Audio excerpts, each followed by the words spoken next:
Siyempre, saing ko.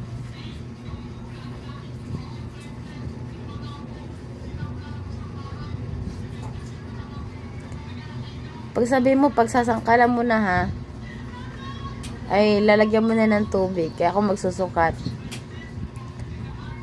Tapos ako na magbubukas ng kwan. Tapos ikaw magpatay ng kalan.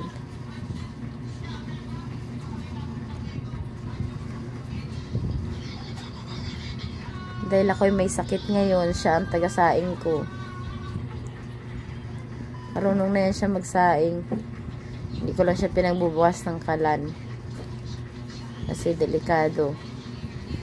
Hinugasan mo lang maayos yung kwan. Bilisan mo at mababaw dyan sa tubig. Bawal yan. Mababawal yan, mababawal sa tubig.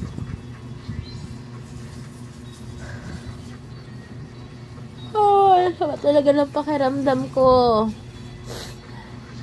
Okay na to? At tingin. Sama talaga ng pakiramdam ko. O sige, salang mo na. Salang mo na sa kalan. Init talaga ng katawan ko. Mama. Hindi ako makapagluto.